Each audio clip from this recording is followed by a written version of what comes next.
ladies and gentlemen, I am very, very excited about what's about to take place. This is the Cheats Movement podcast. It is another community conversation. Tonight, we're discussing an amazing film, Judas and the Black Messiah.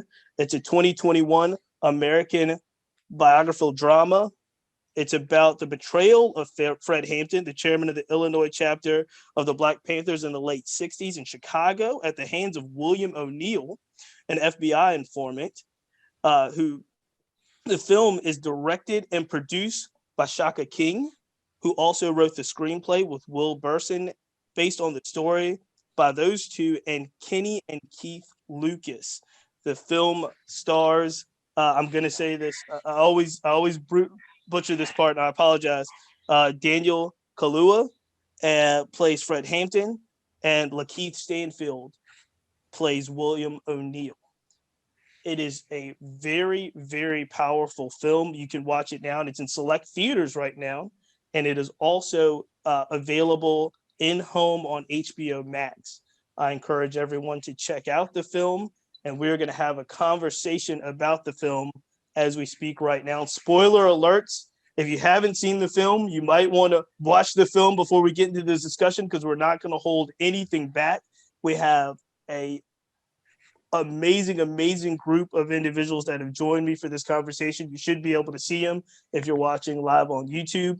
I will not individually introduce each and every one of them, but we will have the discussion as we go along. I encourage all of you in the conversation in the room, especially if you're on social media or Instagram at this time, change your names to your Instagram handles so everybody can follow you and continue the dialogue after this conversation is over. But as a group, welcome, because I'm very excited about this conversation. And I'm going to start with a dear friend of mine. Dr. T is what I call her. She is amazing. And the first question of this film goes to you, because there's so much to unpack when you're talking about the struggle for Black liberation, when you're talking about the Black Panther Party, when you're talking about Chairman Fred Hampton, in that struggle and that tension between the Panthers of the 60s and 70s and their direct battle with law enforcement and all the other elements that are fighting against Black liberation.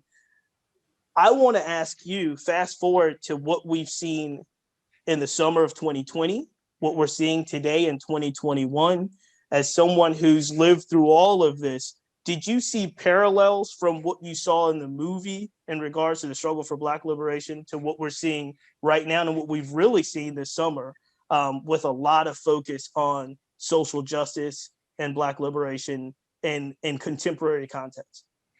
That's a huge question. Huge. So I hope, there'll be, I'm going to share that question with everybody that's in the room, because there's so many pieces and parts to it.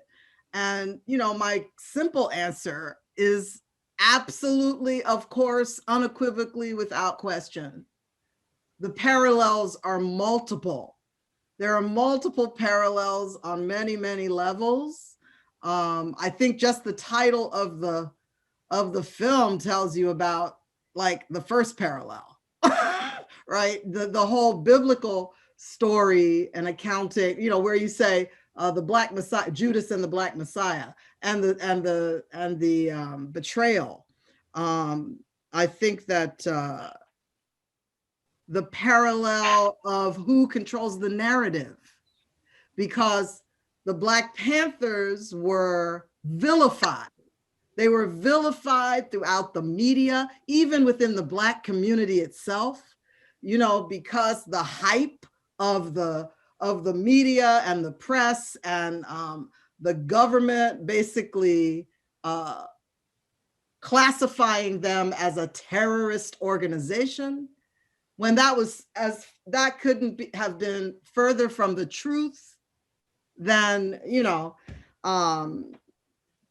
the people who stormed the Capitol building on the 6th were patriots.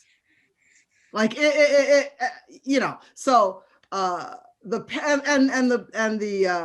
the idea of people calling out now, presently, about everything that's happening and what happened this past summer, in 2020, where people were so trying to claim this is not America. This is not who we are. This is not America. It's so America, it's not even funny. Clearly, you don't know who America is or where America came from if you think this is not America. And the same thing was happening in the 60s and 70s. Even though in the 60s, we had just experienced multiple assassinations by the government, multiple assassinations, but they never called it that in the press. They didn't tell that narrative story until they were reflecting on history decades and decades later.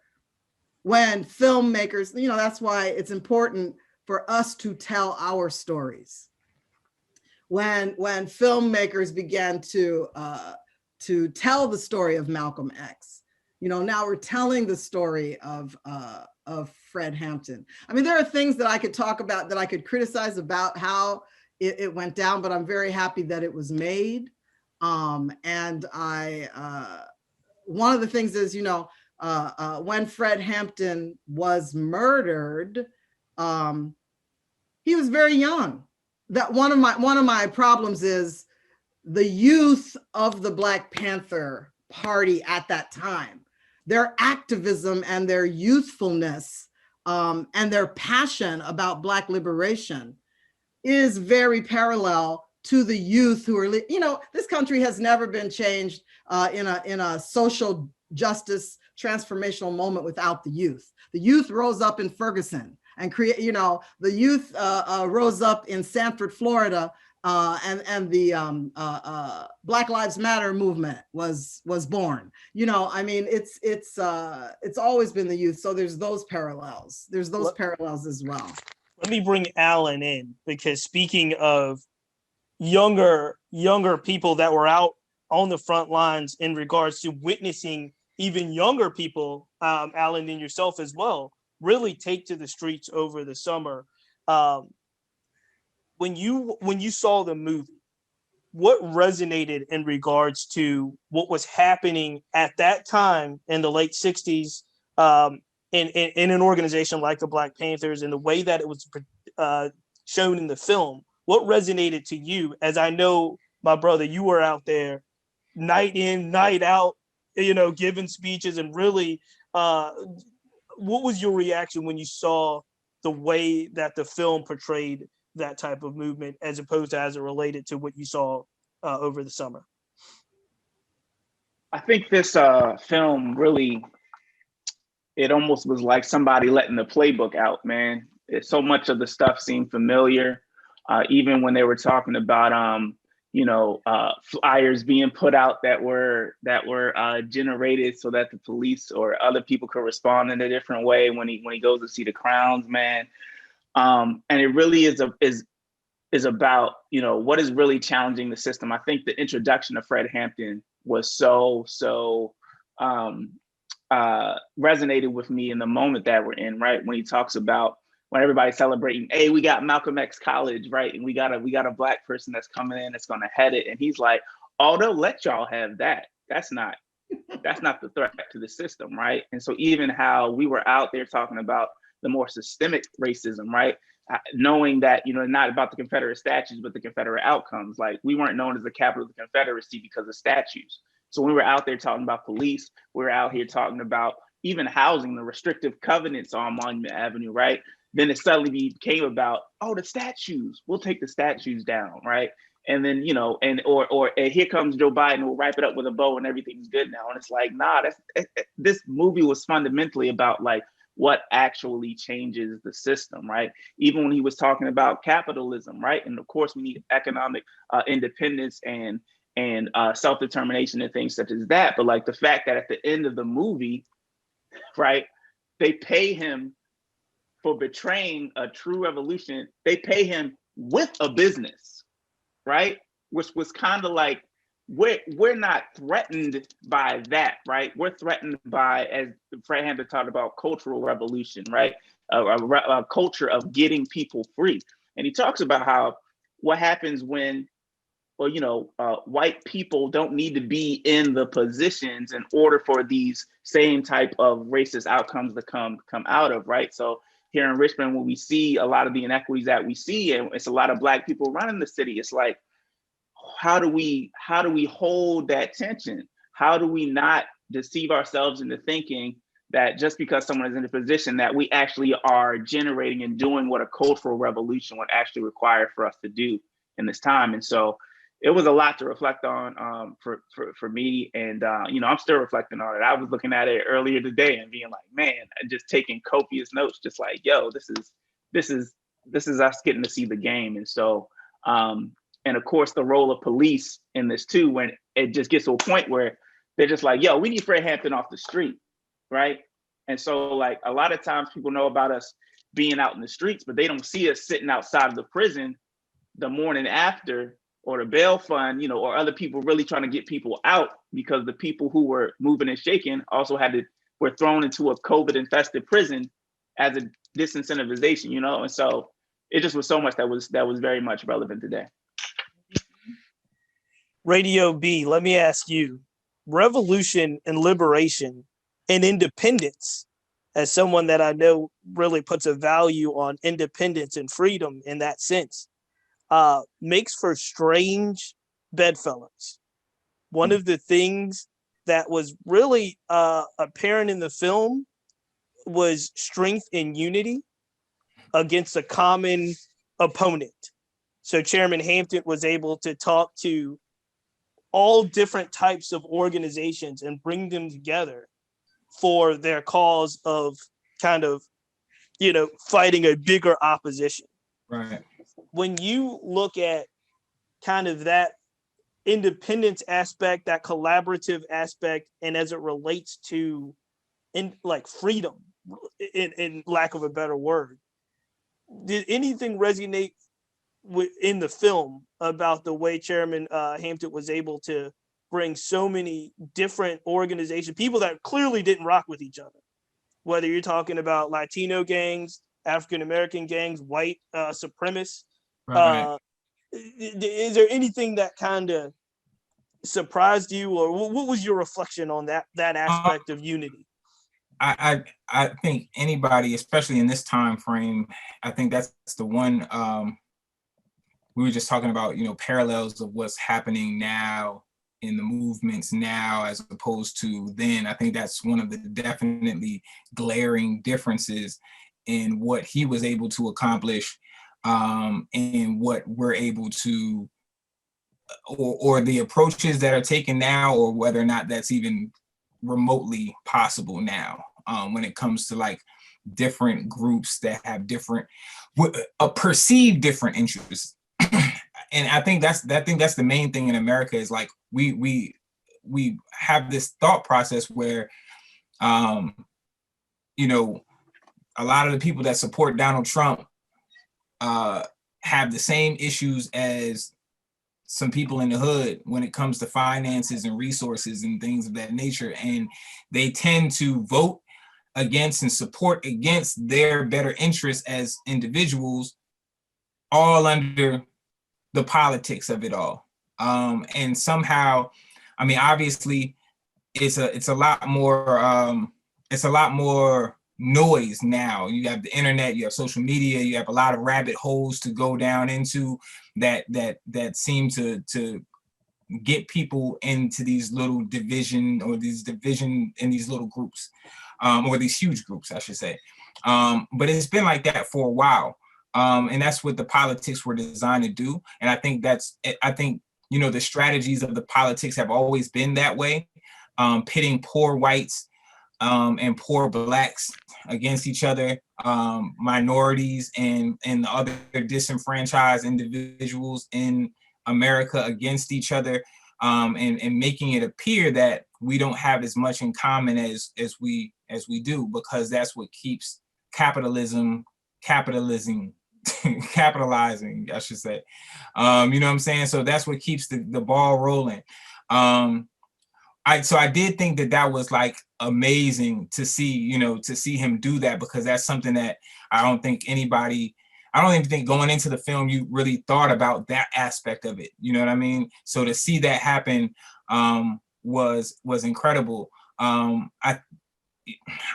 gonna want to get into some things about J. Edgar Hoover at some point in this conversation, and I think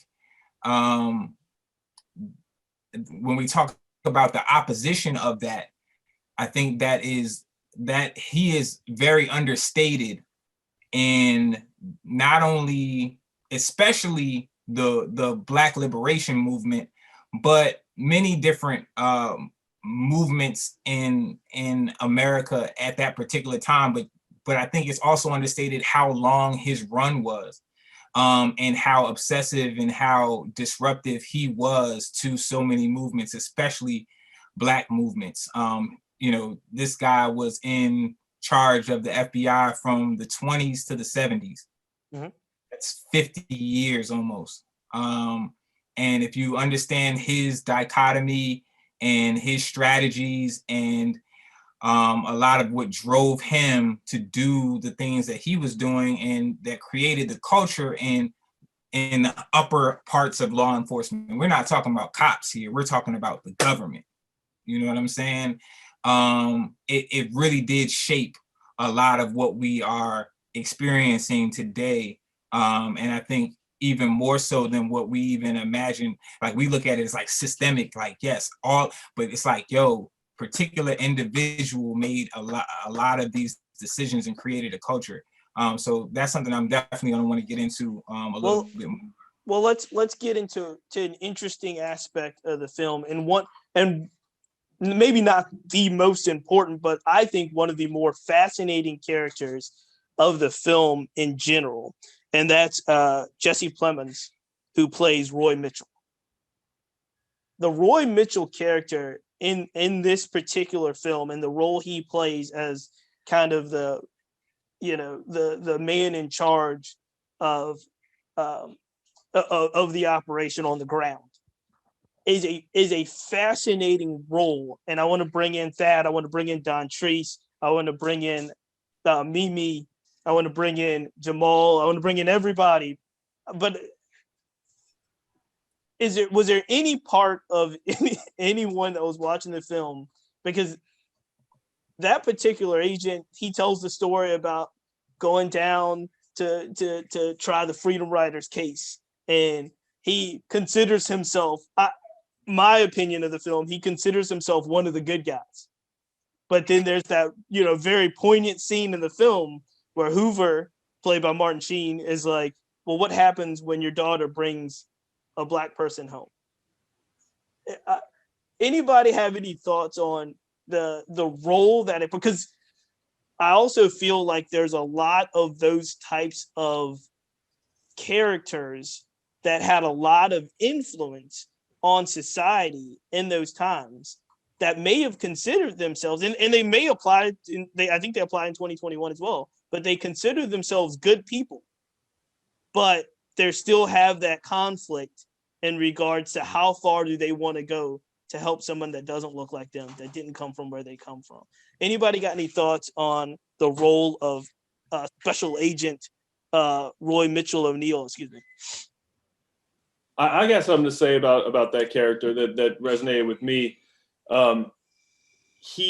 There's obviously a lot of layers to everything in the film, but he made that comment where he equated the Black Panthers to the KKK and said, well, they're violent.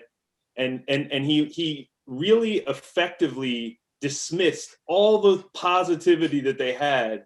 Like, there were, it wasn't about them feeding Black kids in the ghetto or setting up educational systems or all this stuff. It was a very simple statement, and he managed to sort of justify the character, who was the snitch. In his eyes, he made it so that he could justify what he was doing by totally taking away all the positivity from the Black Panthers, and obviously skewing and distorting the perception. And that just really resonated with me because it was done in such a it was like one sentence, but it was just like it impacted the way that he worked with his informant. And I don't know, it was just a very small detail that I would have never thought about, and for whatever reason, it just really stood out to me as something important. One sentence. The funny thing about that is if you did a search right now on Twitter and you search like Black Panthers and KKK, you're going to get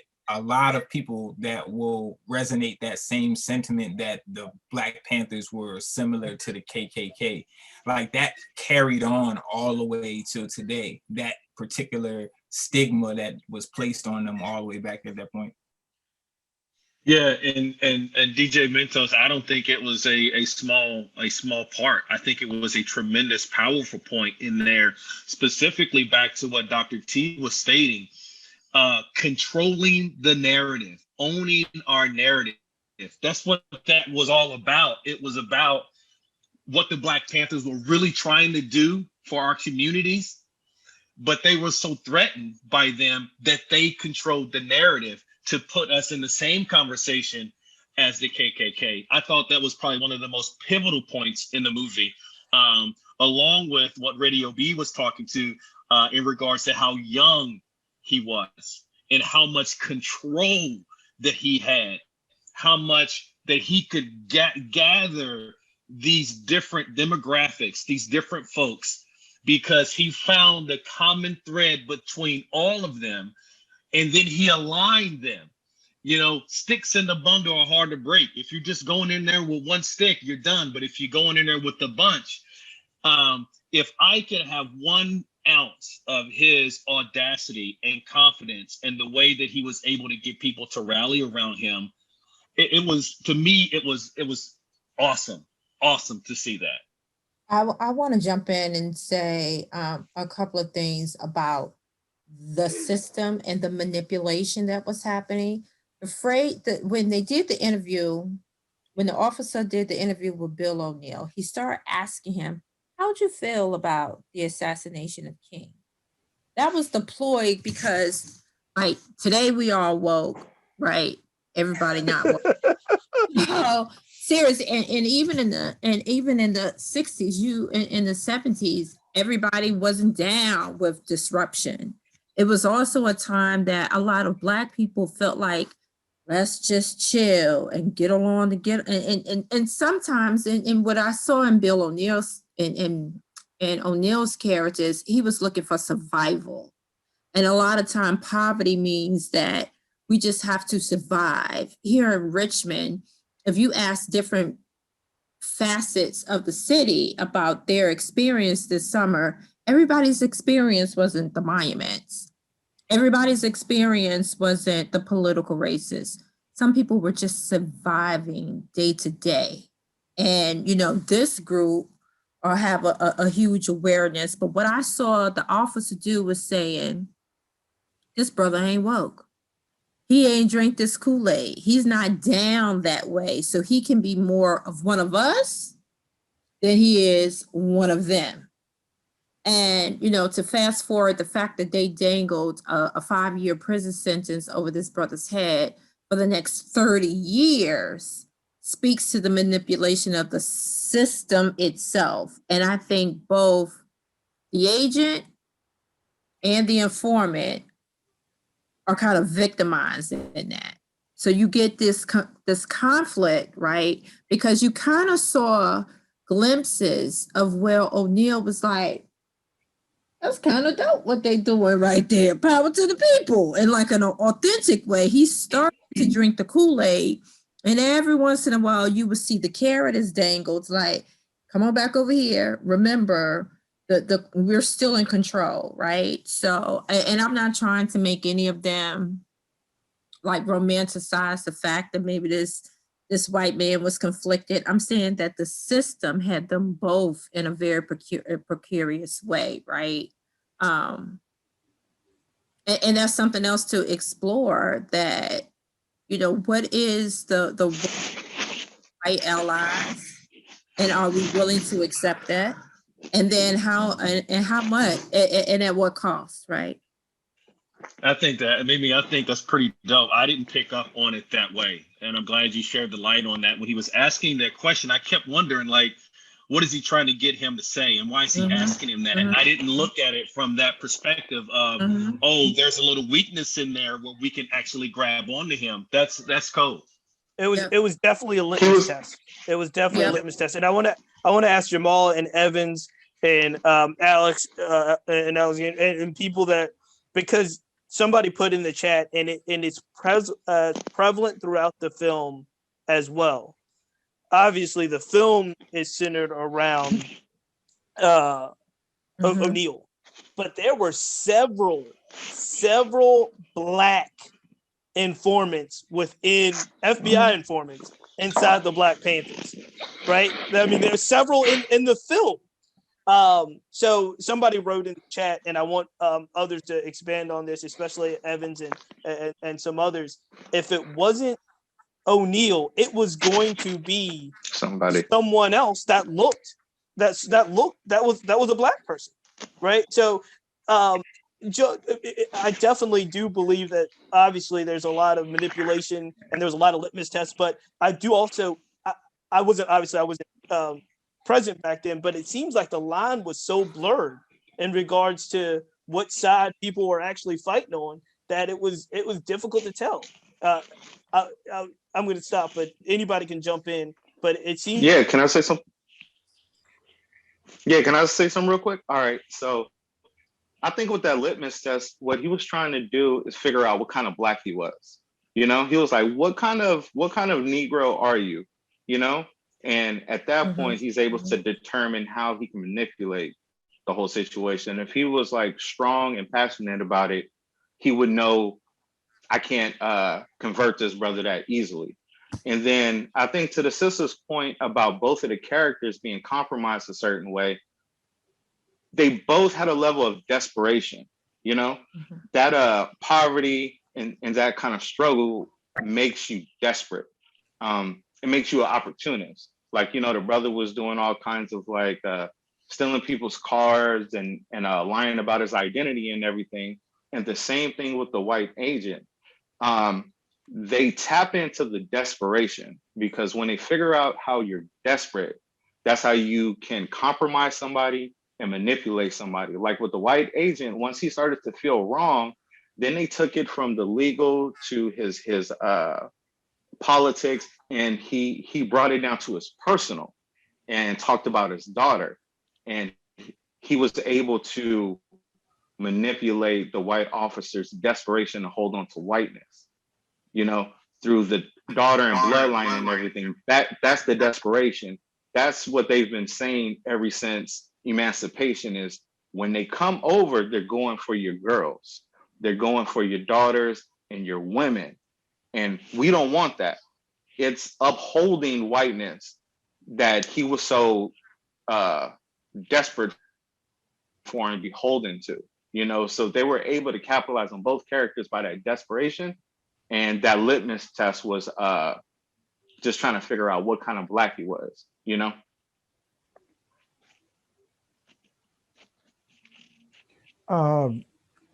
May I jump in here? I'm enjoying this immensely and learning a lot from everyone's point of view. This is my first time with you all, and I look forward to more. And I appreciate you holding this. I'm interested very much in how people relate to the film. I was a member of the Black Panther Party from 1971 until 1974. I joined in Winston-Salem, North Carolina, while still in high school. So I sort of know that perspective of being very young and idealistic. And then I traveled out to Oakland and wrote for the Black Panther Party newspaper, and actually lived at central headquarters in Oakland, California, and worked with Bobby Seale during his campaign for mayor. This is a whole different side. The party was transforming in 1969, and just after the assassination of Fred Hampton. So, and we went and began working within the system. So it was sort of felt like the party had become too much of what Huey P. Newton, the founder, who's not mentioned much in the film, and that I'm not saying that was problematic to an extent, but Fred Hampton, the things that Fred Hampton was talking about, the things that he talked about were actually things that were part of the philosophy of Huey Newton and Bobby Seale, and came out of Oakland and has spread around the country. However, Fred, it must be said, was probably one of the best orators in the party, and had the most charisma. And some people say that when they killed Fred Hampton, they actually killed the future of the party.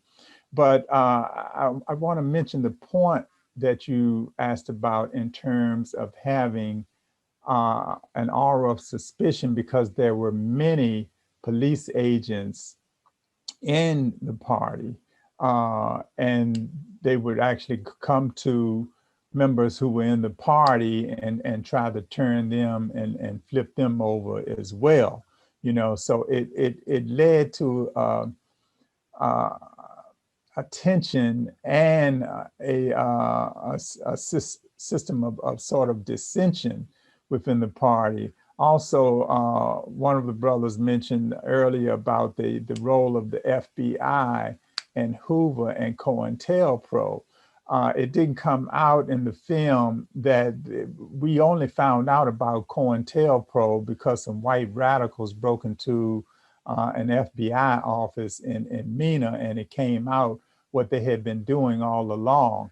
But this COINTELPRO was very insidious, to the point that when I left home in Danville, Virginia, and went to Winston-Salem to join the party, they reported that the Panthers had gone and recruited the best student they could find in Virginia to come down and go to school in North Carolina and infiltrate Winston-Salem State. And they actually went over to Winston-Salem State and blocked the scholarship I had to go there.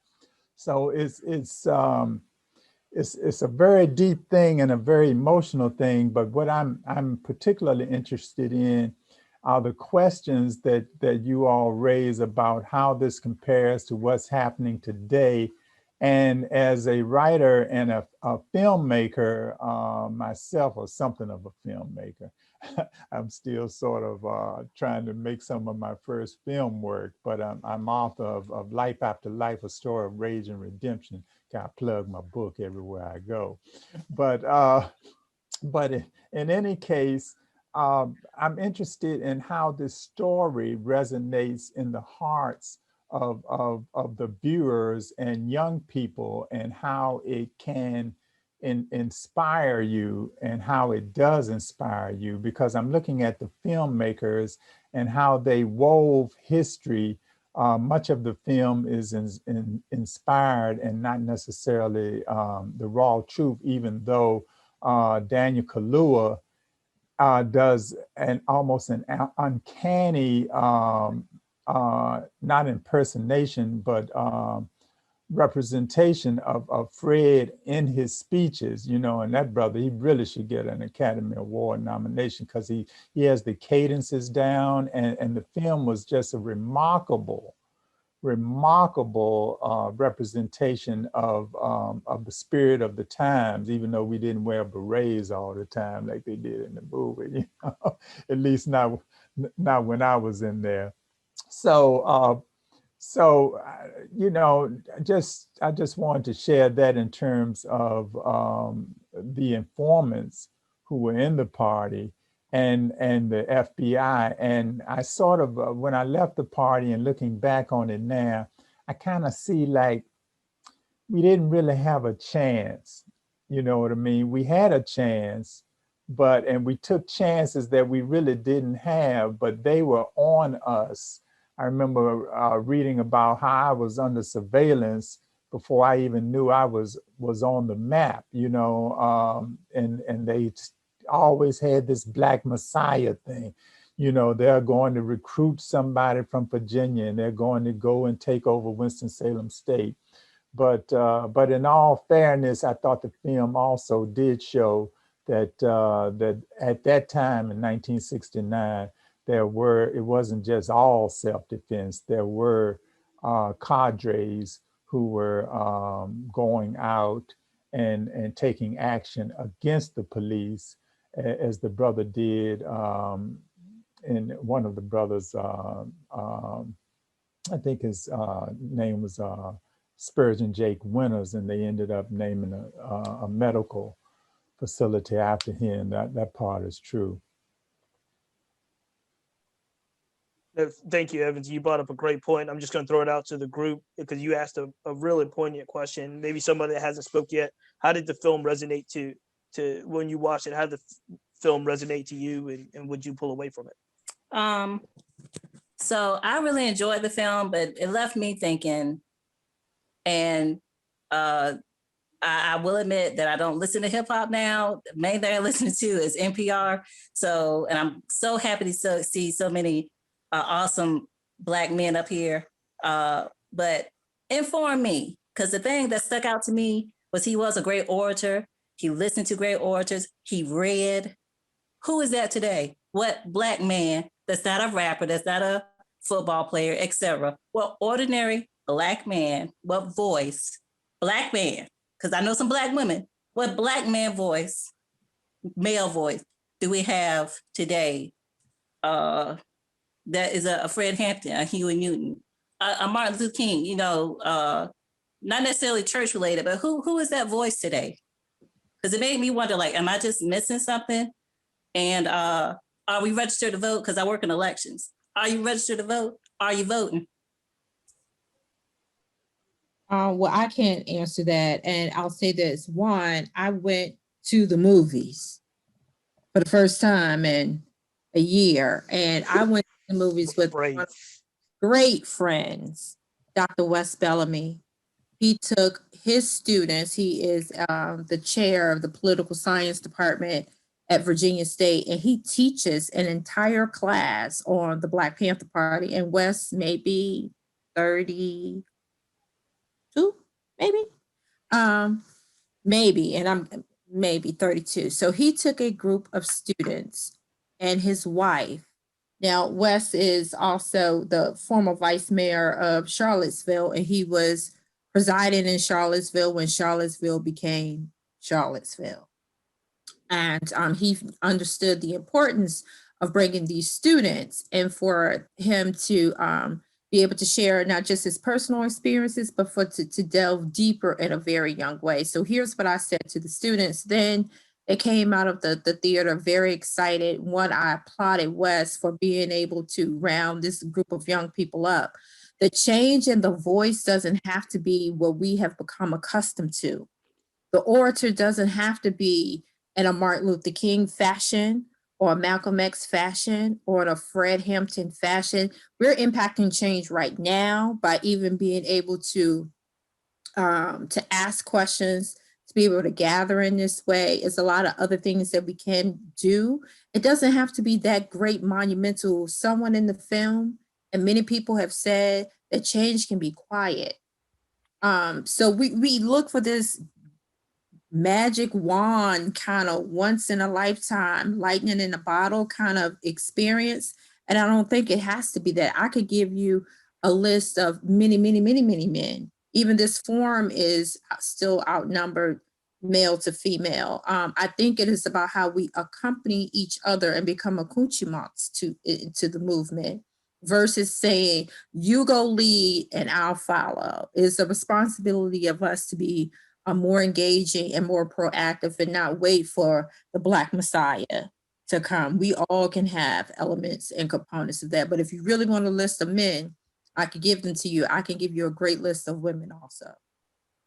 Yeah, I think that's a very important thing that, you know, as Black people, that when we're looking at liberation, that we have to look at it is that we, and you know, Mimi, we've been a part of panels that have had this discussion as well about it needs to look different and it needs to be more layered than it's been in the past, in the sense that it needs to be coming in the windows, coming in the front door, coming in the back door, breaking through the attic, all the different, and that means financial, business, sports, music, arts, activism. It needs to be every facet of what affects Black liberation, which is a super, super deep and involved rabbit hole. You know what I'm saying? And we need to be able to attack all of those different places in order to be able to really enact change. And I think one thing that we've have to have learned from history is putting a target on an individual or on a particular group or movement only makes it very easy to shoot fish in a barrel. You know what I'm saying? And that's exactly what they've been able to do in the past. So it does need to be a lot more stealthy, and also in front. You know what I'm saying? But there needs to be a lot of different layers to what the movement and revolution looks like. And I think putting somebody in the front of it really only is a death wish, and really doesn't give us a means to an end. Let me bring Michael and Isa, Leo, and KB in as well.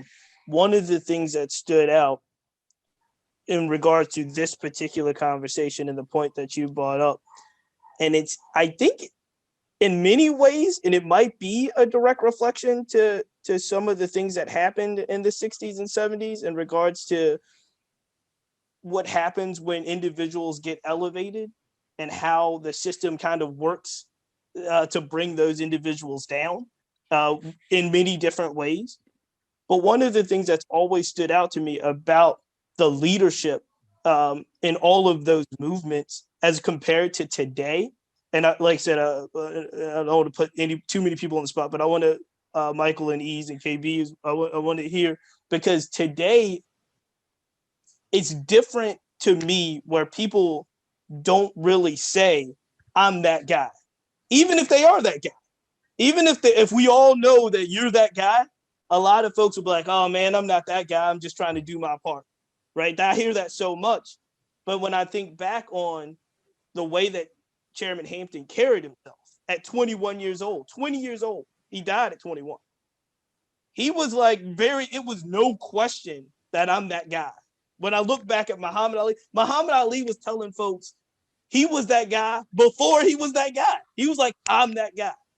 And when we keep going through history and then we bring it back to today, and I'm interested to say, because I know a lot of people in this chat that do so much, but if it was brought to someone and say, hey man, I see what you're doing, you're really that guy, I think the response in human nature in many ways would be like, yo, I'm just trying to do my part. I'm not that guy. Nobody stands up and says that they're Ali in that sense today. And I think maybe it's self-preservation in many ways. Michael is a very talented artist. And I think in music, people will be like, even in music, I know Michael in a sense where people will be like, yo, you're that guy. And he'll be like, yo, I'm just trying to do my part. I don't know if that's just, it could be personality. I don't want to put you on the spot. But you see what I'm saying? Like, it's a little bit different in regards to the way that people was carving out those leadership roles. And then how people responded back to them. Yeah. I'm sorry. Go. Sorry. Can you hear me?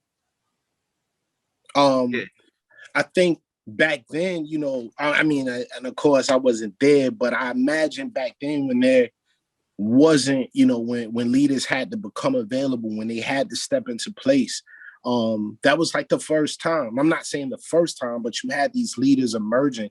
They had to let people know, like, hey, follow me, listen to me, listen to my ideas, listen to my philosophies. Let me tell you about you. And I think that was the time period, that was of course the time period then. I can't claim to know what happened or why, today, if we as individuals might have a particular impact on people, why we may not use our voices or why we might not step into that role wholeheartedly the way maybe like a Huey P or Fred Hampton was doing, but they were taking on the job of the people, which was one of the things that resonated with me a lot, was the people, like how Fred Hampton kept saying he was with the people. He wasn't, and it made me feel like he wasn't above the people. And I think, you know, when you ask that question, yeah, I felt that, because I'm like, yeah, yo, if you know, I'm of the people, I'm with the people, and if I have the chance to die, it may be with the people or for the people, if we ever so lucky, like he said in the movie. And I think that was really, I think that was, you know, different. You know, I think that was a difference in the way maybe a Muhammad Ali was versus a Fred Hampton. Fred Hampton was more with the people. I think Muhammad Ali was like showing people that we could be great. And I don't know, you know, I just think about that now, where, you know, yeah, we might, you know, sometimes you know, we get those people that come through maybe in our sector. You know, we get good rap artists, great rap artists that come through, but that may not be, you know, their lane of conversation, or their lane of, or their thought patterns to move people in a particular direction. But I think now, with everything that's happening, like 2020, things that are happening in 2021, I think all artists or creative Black people are just becoming more aware of who we are, what we are, and we need these films to kind of remind us of our brilliance, I think. And I think, you know, your question will probably cause a lot more of us to speak up and share our thoughts, our stories, our own philosophies, and to help, you know, free the people, free our people, free ourselves. Yes, if I may, I'm sorry, may I? Yeah. Yeah, if I may, I'd like to address the whole idea of there being no one leader or no one group of leaders. You know, the Black Panther Party kind of failed to a certain extent because we had bad leadership, or leadership that turned bad because of the way Huey Newton sort of went off the chain, began doing drugs and some other things, and got into trouble with the law. And he sort of negated some of the leadership that Bobby Seale was doing at the time. Some of this comes from the hierarchical chain that is really sort of a masculinist type of patriarchal type of notion that you know, men and even their competition and ambition has led down this line. However, then when you get to today, and I see that it seems like there's a leadership that is more democratic, and there are people who don't have targets on their backs to a certain extent. I can understand that.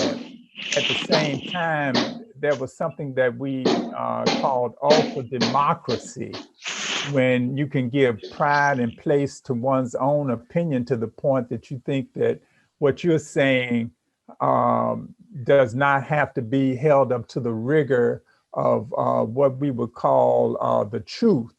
And social practice is the criteria for truth, is what we used to say.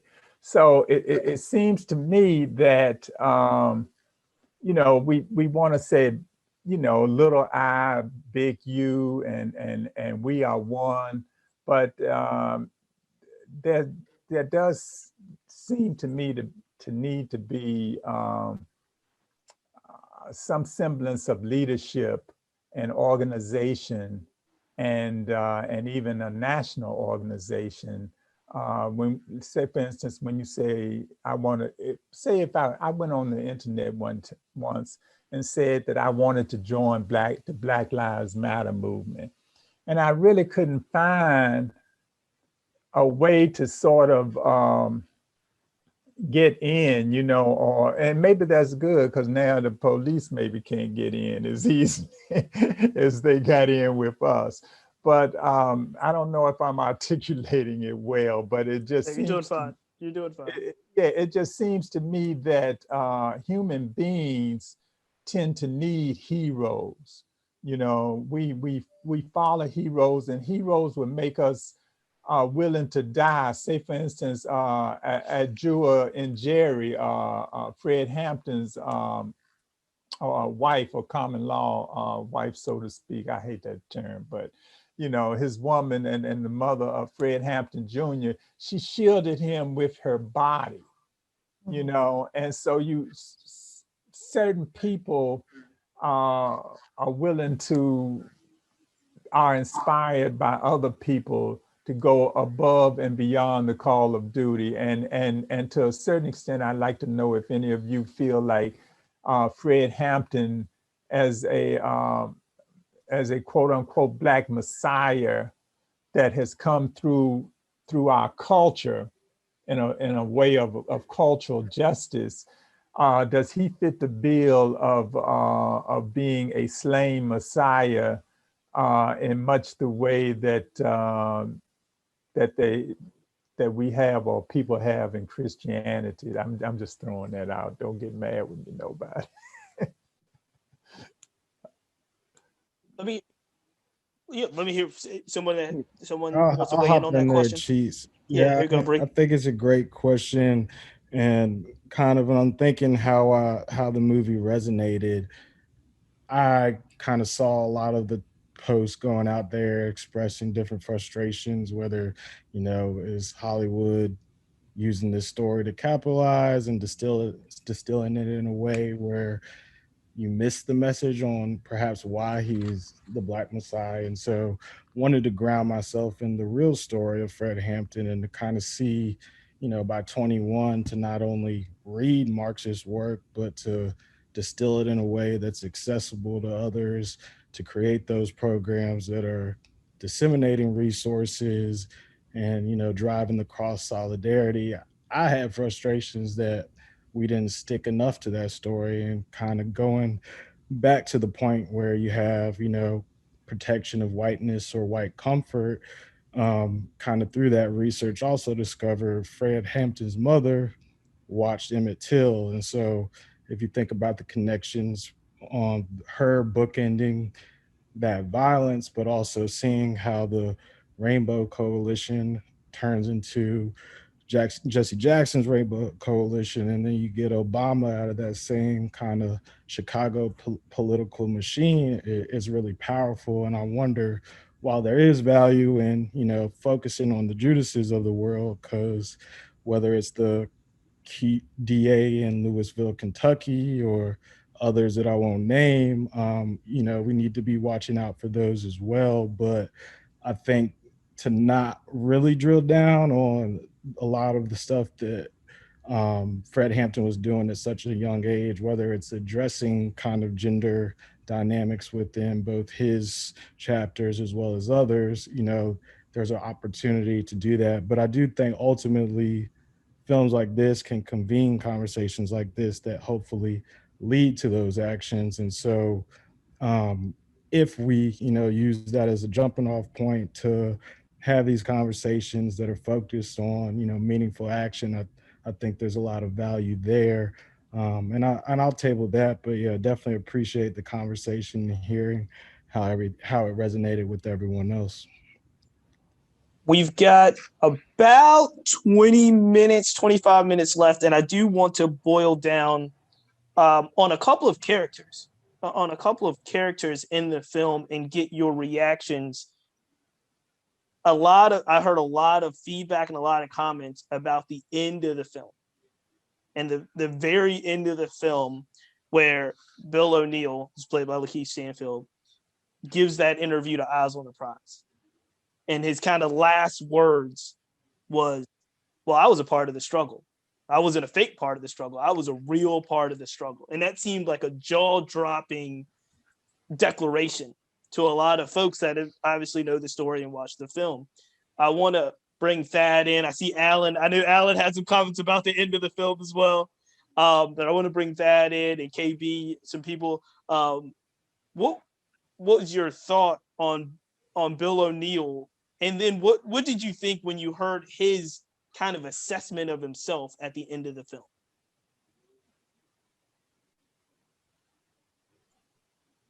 Anyone? I'll jump in. I think maybe he was kind of a weird individual, you know, from the start. Like just from like the whole carjacking thing he was doing before he got caught and stuff. Like he didn't seem like a good dude from the jump. And at one point in the movie, he even said that the guy Roy was like a role model to him for whatever reason. I found that kind of weird. So I don't know. Obviously, he wasn't around to like give him firsthand accounts of what happened. But it's like at certain points of the movie, it was kind of portraying him like he was kind of enjoying what was going on, like his role that he was playing, like with how he would trick certain Black Panther members to believing that he was, you know, really, really down and really the head of security or whatever, walking out the building with a smile on his face, getting in the car like he just, you know, fooled them or whatever. And I probably in his head, he did believe that he did some positive things to help with the struggle, you know, with rebuilding the headquarters and stuff like that.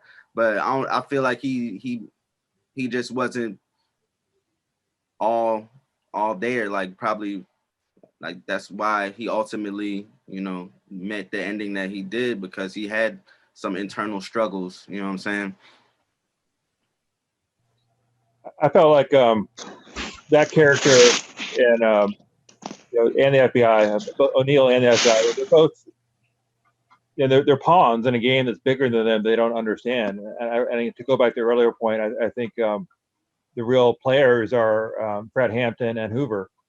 I mean, because Fred Hampton is the one who sees the potential of a rainbow coalition strategy to bring about revolutionary change and actually goes about doing it. And Hoover is the one who says that's the threat and does everything they can to disrupt that and prevent that from happening. You know, and I put in chat a while ago, but I learned from this. I mean, I didn't know about the Young Patriots, the groups with the Confederate flag, and it turns out there were white socialists from Appalachia who tried to imitate what the Black Panthers did in Chicago. And just think about that historical possibility that you have marginalized white people forming an alliance with people of color, how that could have changed history, and how basically this movie is showing how the federal government deliberately prevented that from happening. And so now the question I think for us is like 50 years on plus, we don't have the straight up Daley, Nixon, Hoover people in charge. Can we dismantle that apparatus sufficiently so that we can allow alliances that actually make sense to emerge? So I think that rainbow coalition strategy still is the right strategy, but we've been divided so far apart that a lot of people don't even see it. You know, the idea that folks from Appalachia, from Pennsylvania, West Virginia, could be in the same conversation with Black Lives Matter. That's like a jaw dropper for most people right now, because how far we've driven apart. And that's a sad commentary on the degree to which Hoover was actually successful.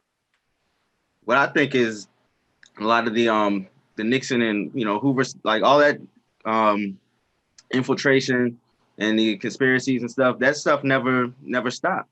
And it even intensifies and still goes on stronger today. That's why you're not going to see anybody, you know, rise up to the point to where they're going to be able to, you know, bring people together or tear them apart. They're not going to let anybody or any organization get to that level.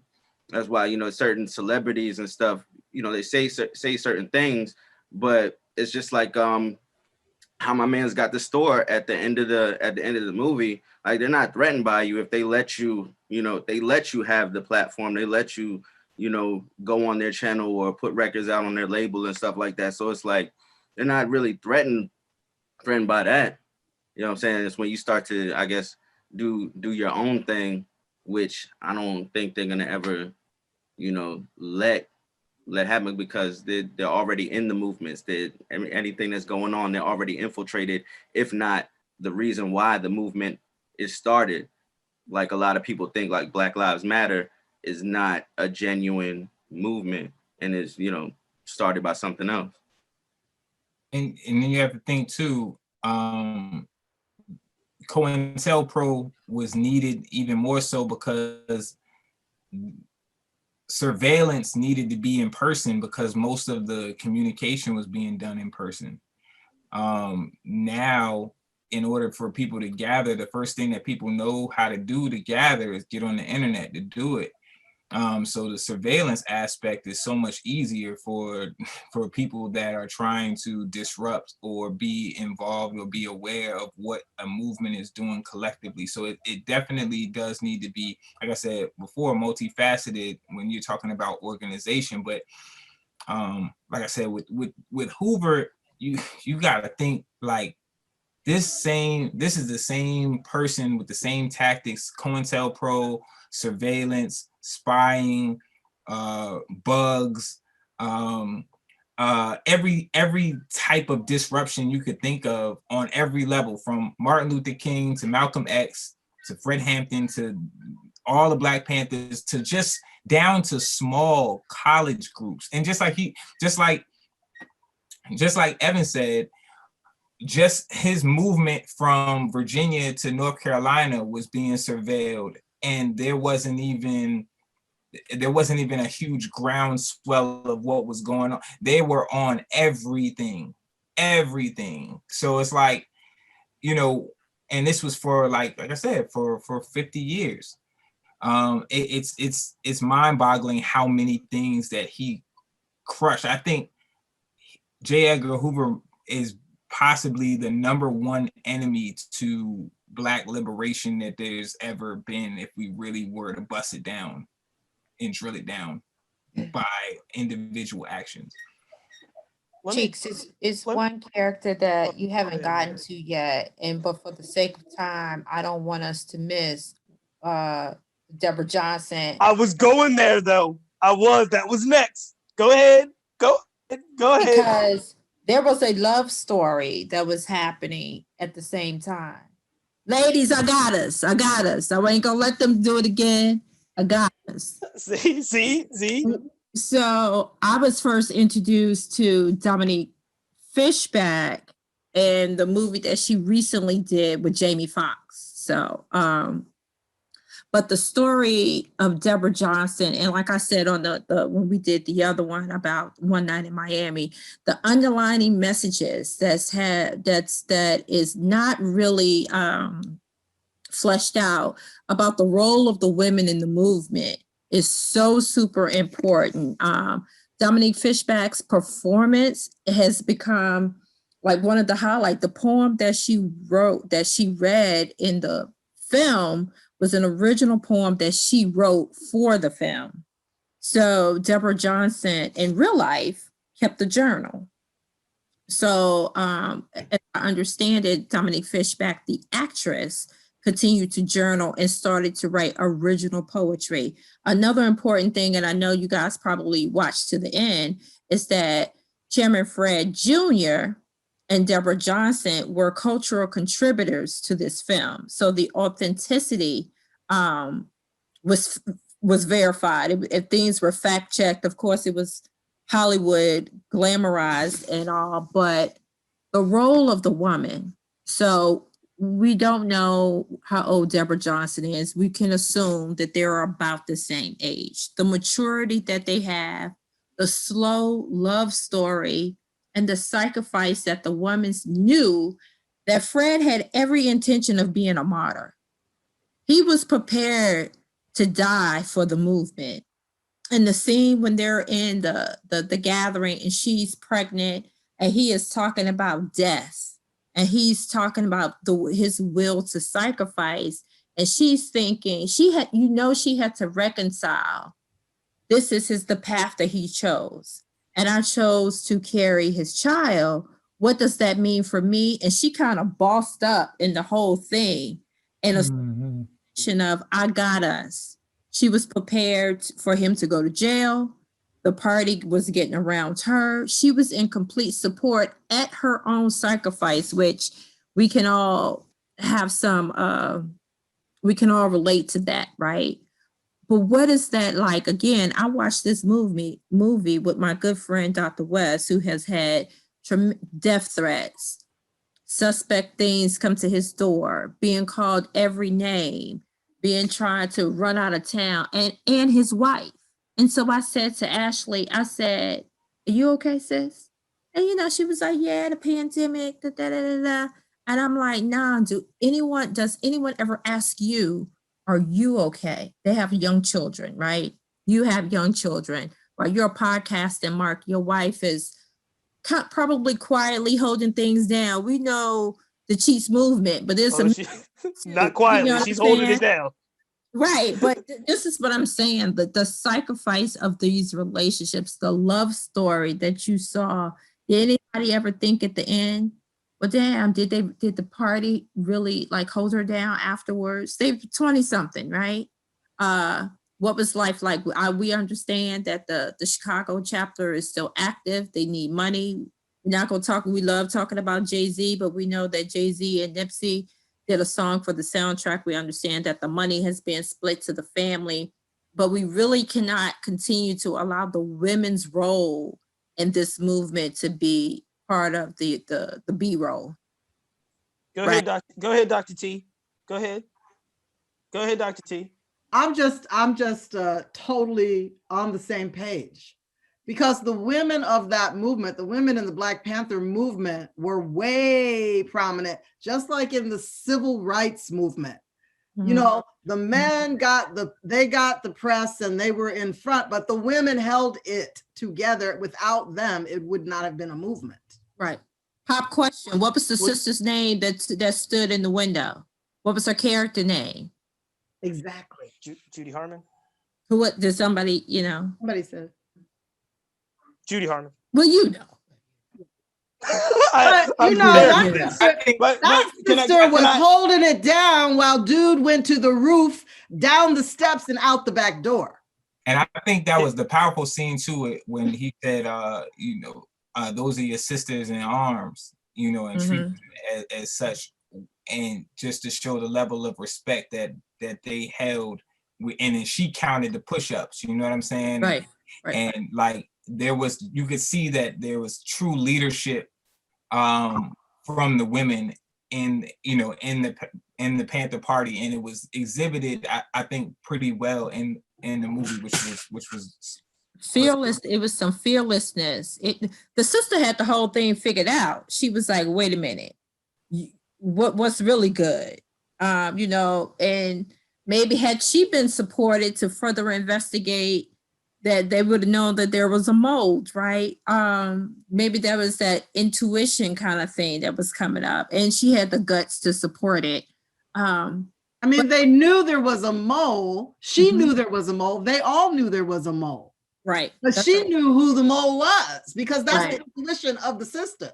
Right. That's right. Tell you, this is happening, right? Because the sister's focus is on detail and reading people, right? Reading people, recognizing like, I feel something strange. That's right.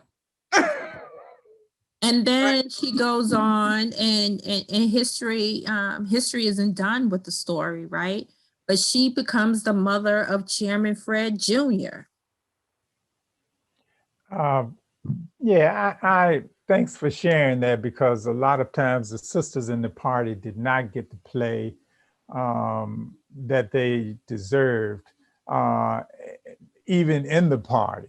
You know what I mean? They generally weren't elevated into leadership as quickly. But I have one last question.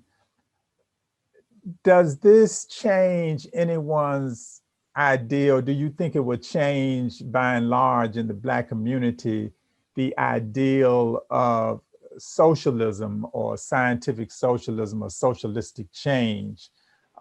Because, I feel that in talking about race as we do now, sometimes we forget that it boils down to economics, and we aren't oppressed because white people just hate us so much, we are oppressed because we were tools of their enrichment of the slaving class enrichment and the capitalist class enrichment.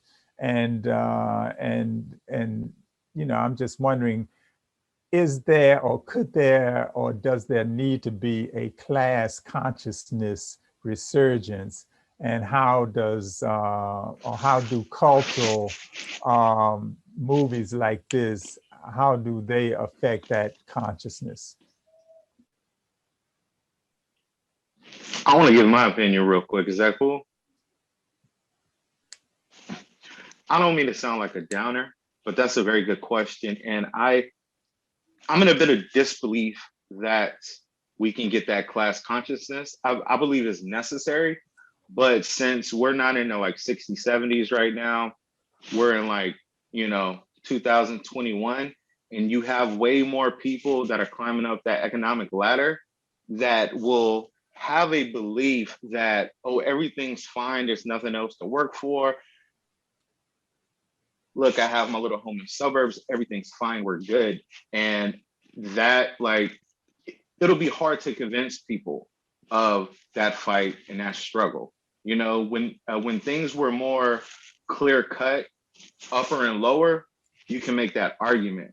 But there's so much that exists in the middle, and there's so many kind of like disparate, scattered, separate groups that it'll be hard to galvanize people around any kind of cause or ideal, you know? I had that same question of like, is this possible? And it's a difficult one. I don't really know right now. I don't really think it's possible right now. You would need something even more tragic to happen. Like the pandemic hit and a lot of people lost jobs, and that kind of became this equalizer that woke a lot of people up. But you would need something else on that level to get people to kind of wake up to, hold on, we need to do something. This is a problem, you know? Well, I'll say this. I'll put the question in the chat. The question is, what are you willing to lose? And oftentimes, the struggle now seems distant until it's not. It seems like somebody else's fight until it's you, or until we're doing a balloon release in Richmond, or before we are making T-shirts for somebody else's son. It always seems like someone else's problem. What Black people, Africans in this country have done, we have been striving for years to assimilate and acculturate into a system that was not designed for us. Our reasoning, we move into the suburbs because it had a sense of we made it. And so once we made it, you get comfortable and we push it off to, that's why we look for other leaders to do it. We don't want to get on YouTube saying nothing crazy and your job and your employer hears it. We want to stay comfortable into what has been defined as success by white folk, right? And so that means I did it too. I moved out of the city, moved into the county, waited till my kids got older, moved back, moved into the city. Because of the school systems, we can make up all kinds of reasons of why we've done it, but we have abandoned our own movement and allowed it to be capitalized, popularized, and hijacked. And until we decide to own our own and to be willing to be bold and to willing to hold ourselves as much accountable as we do others, then the whole thing, this is why when I was studying on Broad Street this summer and I couldn't tell if who was coming down the street, my ally or my enemy. Because this has started to happen in way, and we collectively are all guilty of that. What are you willing to sacrifice? In these extreme cases of the Muhammad Ali and Malcolm X that we talked about a few weeks ago, and this one, the Panthers, they had less to sacrifice, but they were willing to make the ultimate sacrifice. Right now, we don't want to be uncomfortable for 1 second, not for 1 minute. So these are things that we have to delve deeper when it comes to class, when it comes to race, and we have to make the decisions about what we want as an individual and how we're going to contribute that to the greater good. There is a theme that goes through all of these conversations about liberation and elevation and struggle and rights. And that theme that really puts one against each other is kind of incremental change versus radical change. And, it's not 100% accurate, but even when we talk about certain movements, it was, well, there's inside players that are inside the system trying to, register more people to vote and try to get more elected officials and try to change the process. And the big overall arch of those types of actions are still very much a better life within the system of incremental change. And then there's this radical change, and most of it throughout history kind of leads to things of Black liberation and Pan-African and carving out spaces for your own, or even to separatist stuff or separatist issues. And there's always these themes, whether you're going to be where you're going to be and where you're going to kind of fit on that line. And that line plays out today. That line plays out in many ways of a litmus test, right, of what we see in 2021, whether you're, the squad and that new wave of legislators trying to change. They're still changing it inside a system where somebody on the outside of the system would say, that's not enough. That's not radical enough. And it's this theme that I think will continue to play out, and it will continue. You'll continue to see this tension and conflict. Dr. T knows me well, and I always often think back throughout history. I think baseball tells us a lot about society in many ways. And I've been doing a lot of kind of research and understanding of the Negro Leagues as we did 100 years of the Negro Leagues last year. 2020 was the 100-year anniversary of the Negro Leagues. And I equate a lot of what happened in baseball to kind of what happened to the struggle of civil rights, right? If you looked at the beginning in the mid to late 40s, the Black players did want to play in those. They had their own leagues, they had their own ecosystems. They weren't making as much money, but the goal was to get to the major leagues, to figure out what people could break down those barriers and get their best players in the league. By doing so, it ultimately destroyed the Negro Leagues. By the lower 50s, while all the best Black players playing in the major leagues, there was no Negro Leagues to work with. Now you look back on that 100 years later and say, man, maybe we had it wrong, right? Maybe the way we approached that was wrong. And I think the beauty of films like this and the discussions that we're having is that we can allow ourselves as we move forward to look and to see if we're figuring it out. If we're, not every history is an interesting thing. Not everybody was riding with Ali. Everybody rides with Ali in 2021. A lot of people weren't riding with Ali, and when he was fighting Sonny Liston that night in Miami. A lot of people weren't riding with Malcolm X, and a lot of people weren't riding with Fred Hampton. So we're talking about it now with lenses, hindsight's 2020. But in 1969, 1970, as Evans knows and says firsthand, a lot of people weren't riding with these organizations. And so, ladies and gentlemen,